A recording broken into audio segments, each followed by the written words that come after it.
Boa tarde para todos e obrigado por se conectar aqui desde México, América Latina e o resto do mundo. Na nossa última ponência do dia de hoje, do DHL Transportation Forum 2020. Meu nome é Cláudia Marques e todos são bem-vindos em nome de DHL. É um prazer compartilhar fórum com Sérgio. Oi, Sérgio. Oi, Cláudia. Boa tarde. Meu nome é Sérgio Morales, diretor de desenvolvimento de transporte para DHL Supply Chain América Latina. É um prazer para mim compartilhar com vocês a última palestra do DHL Transportation Forum 2020. Vocês são convidados para compartilhar nas redes fotos, selfies, nas redes de como estão vivendo esse momento. Utilizemos o hashtag DHLTF 2020. Temos uma participação especial para o dia de hoje. A oportunidade única de escutar a voz do CEO de DHL Supply Chain Latinoamérica, Javier Bilbao. Essa conferência vai ser transmitida em 3 canais de áudio, espanhol, português e inglês. Selecione o áudio fazendo clique no botão do idioma da sua preferência na cima da tela na transmissão.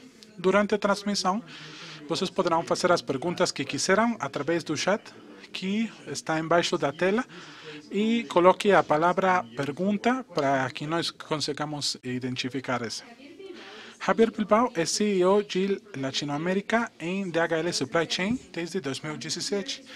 Dessa posição, ele supervisa um negócio de mais de 27 mil associados em 20 países: Argentina, Brasil, Colômbia, Chile, México e Peru, os mais importantes.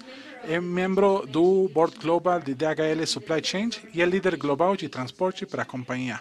Javier se uniu a DHL no ano 2000. Nesse entonces, ele colaborou em finanças e operações no Reino Unido, em Espanha e em Portugal. Em 2009, ele assumiu o posto de diretor-geral de DHL Supply Chain Espanha e Portugal.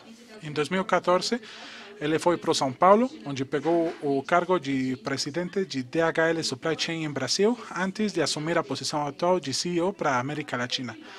Ele é licenciado em Direção de Empresas pela Universidade do País Basco e tem um Executive MBA por E-Business School em Madrid.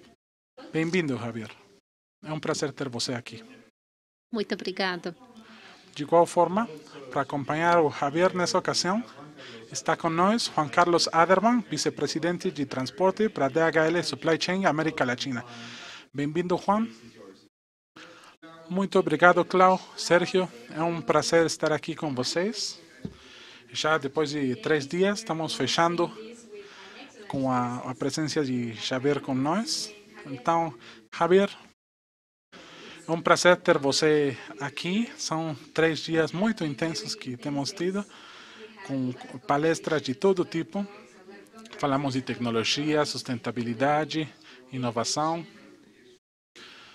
E é muito interessante poder escutar a sua visão, a sua perspectiva da região, e para falar um pouco ao redor do que está acontecendo no mundo e o que vem agora. Obrigado por estar com nós. Muito obrigado. Eu que agradeço pelo convite, agradeço a oportunidade de participar no fechamento, já com tantas participações, como por exemplo, para me preparar no formato tão diferente que agora temos para experimentar e que permitiu realizar o Fórum de Transporte e chegar a uma audiência maior do que acontece normalmente. E, na verdade, foi uma maravilha pensar que não estou falando apenas para a equipe que geralmente está no México, a audiência que me recebia no México, eu chego agora para outros países, não apenas da América Latina, sino ao redor do mundo, na verdade. Correto, Javier. Muito obrigado. Então, eu estava escutando você e me lembro de uma vez que falei com companheiros do negócio e do meio, como todo na crise de um início, não estávamos vendo a crise como algo negativo, mas tem mesmo coisas negativas, pois tem outras positivas. E acho que isso tem aberto outros panoramas para, como você diz, o exemplo desse fórum, não? Que conseguimos chegar para mais países, que agora tem mais gente participando com nós, a interação teve sido espetacular, e isso é das coisas positivas que nós temos visto. Nesse cenário, Javier, o que você pensa da crise? Que opina dela? Que formato você acha que as coisas vão mudar? Qual é a sua perspectiva? Bom, por um lado, começando com uma referência do que você falava, a crise é uma oportunidade também, uma etapa quando você está no meio da crise, ainda tentando entender os impactos e revisando quais serão as ações quando você ouve falar das oportunidades. Você deve tentar primeiro de encarar essa crise, mas é verdade que o setor da logística, de forma geral, estamos muito acostumados a mudanças contínuas e quando chegou o cenário do Covid e tudo o que implicaria, foi a primeira vez que nos encontramos com uma crise desse tipo e, ao mesmo tempo, já temos muito tempo fazendo a gestão das crises ou gerando mudanças. Uma mudança é uma constante na nossa atividade. E, na verdade, já passamos por várias etapas. Primeiro, muita incerteza sobre o que teremos para o futuro. O começo da pandemia era mais uma crise de conseguir produtos de suprimentos. Tínhamos problemas com os produtos que tinham origem na China, da Europa, e queremos revisar o impacto que teria na atividade econômica a falta de suprimentos. Depois, assumimos a realidade que isso nos afetaria de forma direta nas nossas economias e que isso teria outra série de impactos imprevistos. O que estamos observando agora mostra uma pesquisa do impacto, é uma pesquisa feita com as porcentagens de afetação, mas que não necessariamente é o impacto das economias, mas é a distribuição segundo os setores, muito ilustrativa do que já vimos nos nossos países. A parte da atividade econômica do e-commerce, com um crescimento claro nos volumes que tínhamos, tudo que tem a ver com o consumo doméstico, com um crescimento muito importante em comparação com os volumes que tínhamos anteriormente, e o que tem a ver com os eventos sociais, onde as pessoas se relacionam, ficam perto de outras, teve um retrocesso importante. Essas são as duas tendências que eu observei e que eu acho que continuarão, mas também tivemos outros impactos fortes, como resultado dos primeiros momentos do confinamento, que provavelmente não se repetirão no futuro. O impacto que tivemos na construção, na indústria automotiva, com as fábricas que ficaram paradas durante um tempo, etc. Que no começo, para os próximos meses, eu acho que de forma mais clara, veremos que as atividades recuperam a produção. Uma outra questão é o nível real de atividade econômica que teremos nos próximos meses. Estamos no momento onde estamos fazendo os ajustes para a nova realidade e tentando considerar os impactos, mas o impacto econômico que já tivemos com os retrocessos até um 20% na atividade econômica, acho que terá um impacto na saúde econômica da economia mundial, e isso afetará os diferentes níveis das atividades, a fabricação, o consumo, que ainda são incertos. Muito obrigado, Javier. E falando de todas as indústrias, estava lembrando de uma experiência pessoal nos últimos meses. como mudou a maneira de interactuar com o equipe do México, de América Latina, Chile, Argentina, Colômbia, como tivemos que modificar a maneira em que íamos abordando o negócio. Então, eu gostaria muito se você poderia contar o que mudou, que se modificou em este processo, os clientes, o equipe de trabalho, seu próprio equipe de trabalho. Essa nova experiência, como você percebeu isso? Sim, um pouco na linha do que eu acho que já vivemos todos.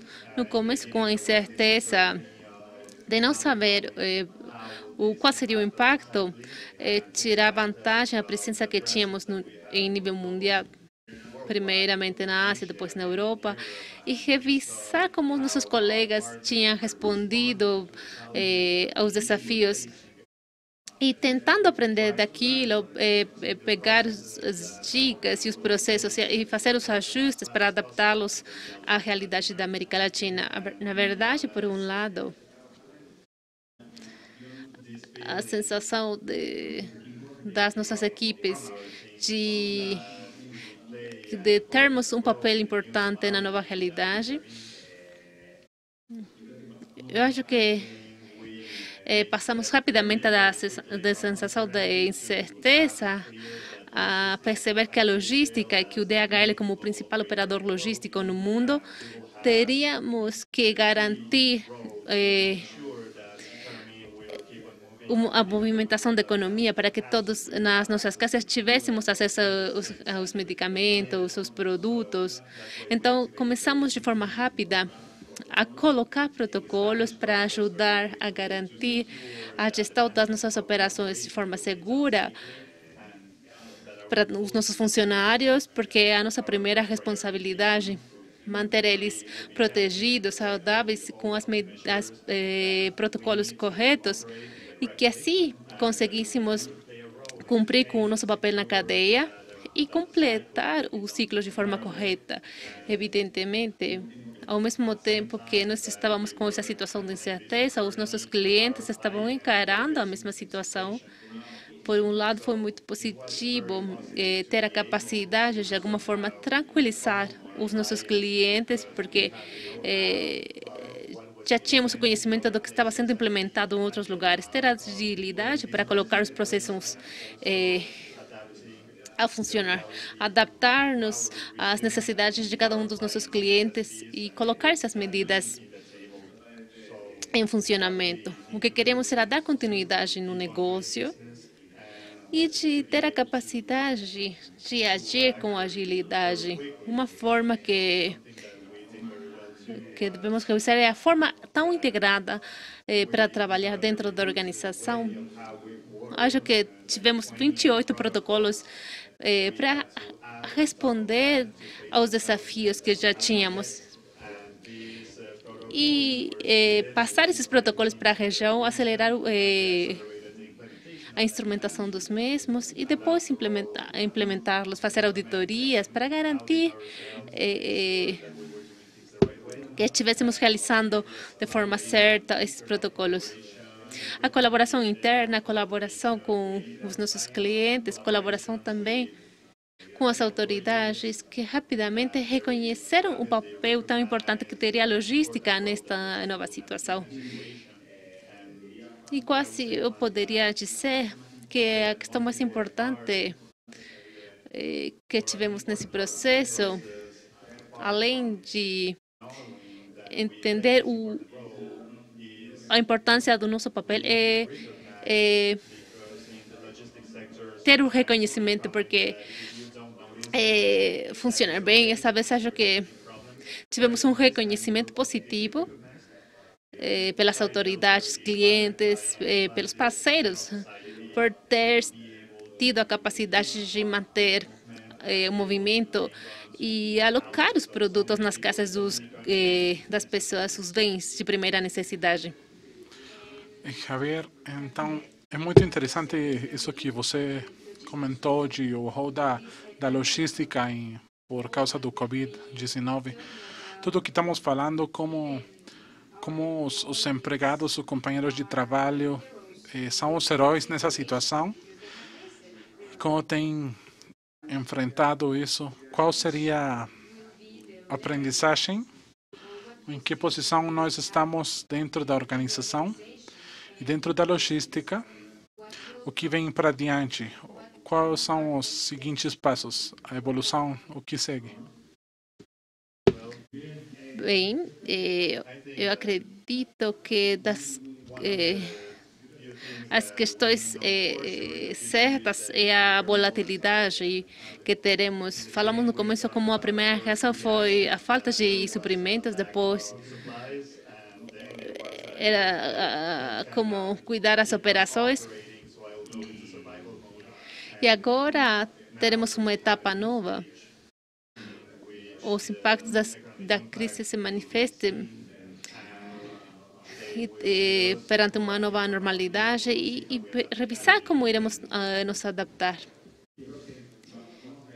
Acho que observaremos uma evolução na economia para uma maior regionalização, provavelmente uma globalização menor, mas um trabalho conjunto da economia para ter segurança nos suministros e, sobretudo, um papel da logística cada vez mais importante para conseguir que todas as mudanças que teremos realmente possam ser iniciadas de forma eficaz.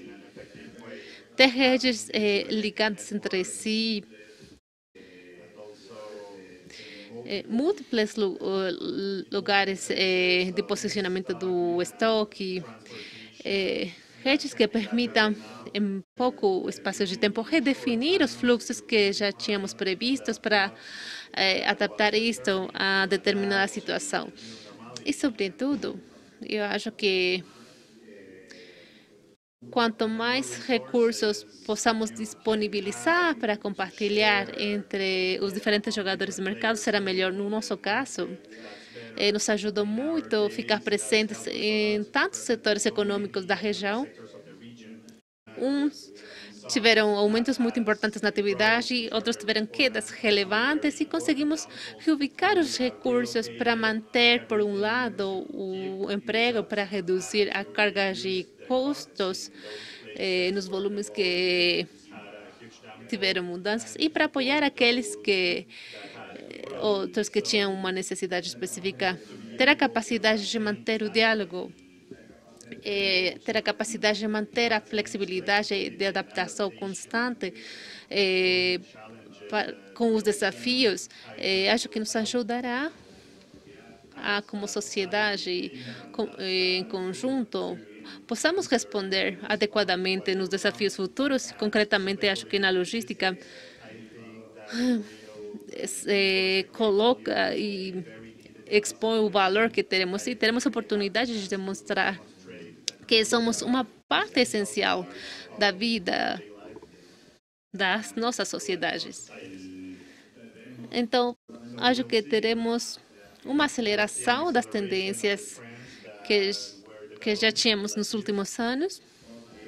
Todos sabemos que o e-commerce continuaria crescendo, todos sabemos que teremos uma maior digitalização da economia, uma maior importância nos dados, da conectividade entre os diferentes jogadores do mercado, para tomar melhores decisões em conjunto. E tudo isso é o que veremos, a aceleração justamente disto. Tínhamos uma crise anterior no 2008, onde o setor bancário teve um impacto importante. Agora estamos numa crise nova que acho que também será, acho que para o setor o bancário entrar de forma mais potente do que estava, porém encontraremos empresas falidas que terão dificuldades para continuar. E acho que isso será um desafio também. Mas com uma economia que ainda não conseguido um impulso forte depois do 2008, e onde observamos volumes de e-commerce crescendo de forma sustentável, que tínhamos uma capacidade de adaptação para uma situação acelerada, observada com diferentes participações no fórum de transporte, como passamos para cenários que estavam previstos para daqui a 3, 5 ou até 10 anos no futuro. Isso tem muitos desafios. Muito obrigado, Javier. Temos um par de minutos. Ainda eu gostaria de saber, com o que temos falado de evolução, do que aconteceu nesse ano, as mudanças que estamos vendo, na sua perspectiva, que está vendo para os países de DHL Supply Chain de América Latina. Falamos do contexto do México, mas temos amigos de todos os países nesse momento. Então, se você pudesse falar o que está vendo na região, como está vendo os países, não? Como estamos nos conectando na região. É um tema muito simples de responder, porque ainda que existem diferenças óbvias entre os diferentes países que temos na região, é verdade que desde o ponto logístico, a cada vez temos compartilhado uma cultura comum, compartimos quase o mesmo idioma, o português, espanhol, diferentes versões do espanhol, mas acho que é muito simples nos comunicar entre nós e acho que dentro de DHL, a equipe da região está muito unida, temos muitos anos trabalhando juntos e estamos desenvolvendo as iniciativas de forma coordenada. O Connected Control Towers, que já comentamos durante esses 3 dias, está sendo desenvolvido nos diferentes países. Começou no México, depois Brasil, agora no Chile, depois a Colômbia, Argentina, Peru.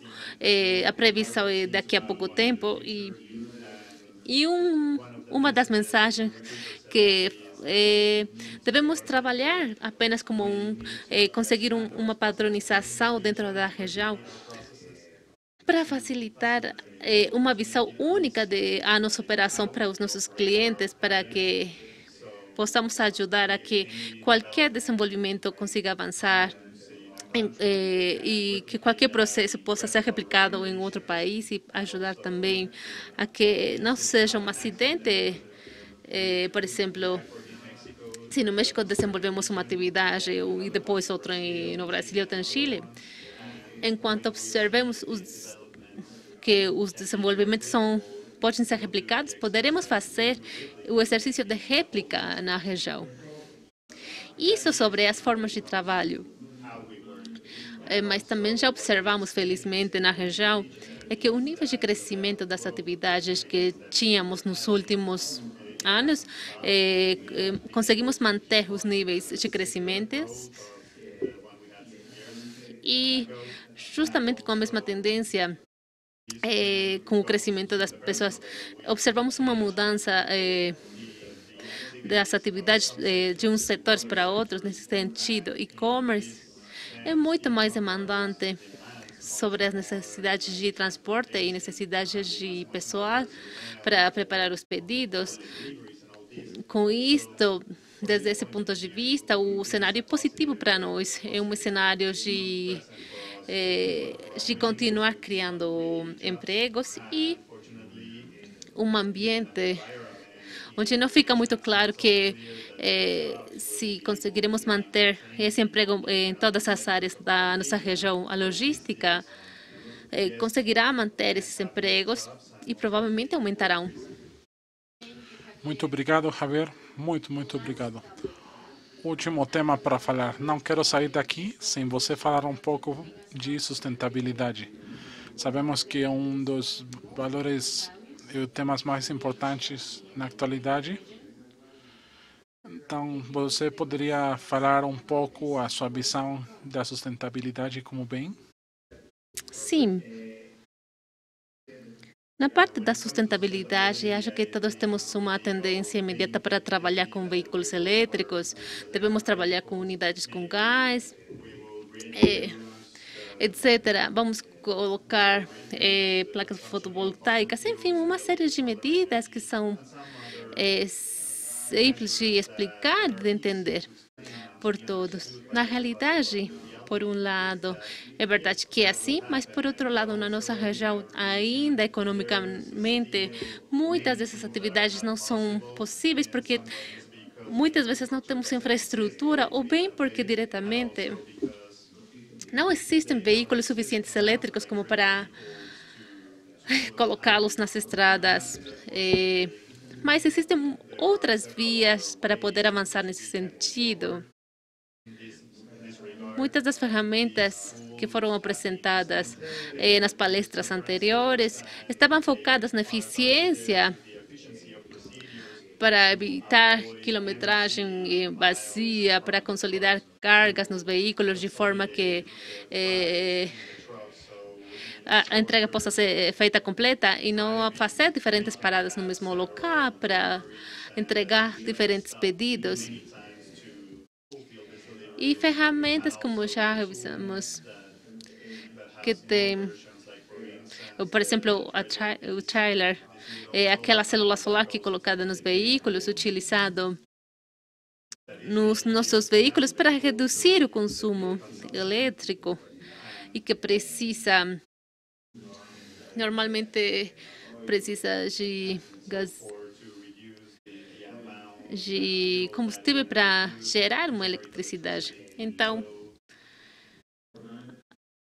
afortunadamente, dentro da organização, não temos simplesmente um desejo para reduzir as emissões de CO2. Já temos trabalhado desde o 2007 com objetivos claros para cumprir ano com ano, para garantir a redução do CO2 de forma efetiva. Temos um objetivo muito ambicioso de eliminar totalmente a pegada de ozônio até o 2050, com metas intermediárias para garantir o nosso processo eficiente. E acho que reforçaria todas as atividades que estamos colocando em andamento. Na parte da última milha, estamos conseguindo que, ainda com que temos mais entregas, agora são feitas de forma eficiente e minimizando o impacto na pegada de carbono. Muito bem, Javier. Obrigado por tudo e porque a fotografia que estamos assistindo é nossa. É uma honra poder ver isso. Então, obrigado. Que, além disso, eu queria esclarecer esse aspecto híbrida ou elétrica. Tem uma contribuição importante, mas a aspecto diesel também reduz as emissões por conta de como é executado o processo e como é otimizado o espaço dentro do transporte e muitas vezes é mais eficiente do que as caminhonetes normais. É um exemplo ótimo de como conseguir melhoras sem chegar nos veículos elétricos. Completamente de acordo. Muito obrigado, Javier. Pois, Javier, falar com você sempre é espetacular. Obrigado pelo tempo todo. Eu teria gostado de ter você em pessoa com nós, mas falar dessa maneira é uma grande oportunidade. Obrigado pela participação. E se você está de acordo, Sérgio e Cláudia, tenho um par de perguntas para você. Muito obrigado, Javier. Efectivamente, Javier, muito obrigado. Muito obrigado, Juan. Temos a sessão de perguntas. Ainda temos um pouco de tempo.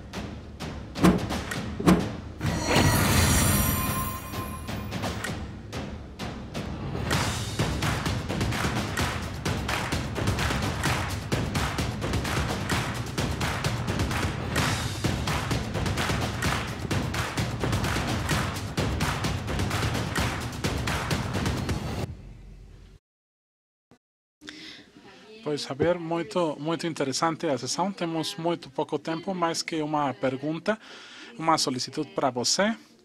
Pensando em nossos transportistas que estão acompanhando nós no dia de hoje, que é parte vital desse evento, tem alguma mensagem para eles? Eles têm nos ajudado para manter funcionando o mundo nessa pandemia.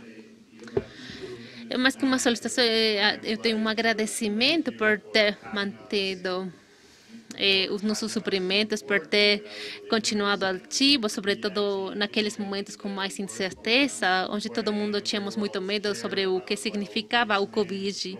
E aí vocês estiveram respondendo às necessidades do mercado e agradecemos muito nesse sentido. Agradecemos muito o seu apoio que recebemos desde o nosso lado para continuar com a nossa atividade e agradecer todo o trabalho que continuaremos fazendo de forma conjunta para ajudar no desenvolvimento das nossas economias e garantir que a movimentação do ciclo e como a reconhecer o papel fundamental da logística e que também terá esse papel fundamental nesse cenário de incerteza.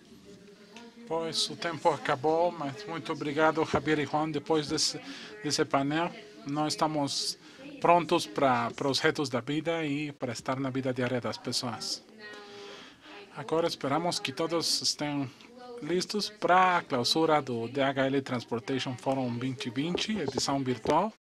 Tem sido uma experiência maravilhosa escutar os expertos da indústria do transporte, dos negócios e da cadeia de suministro.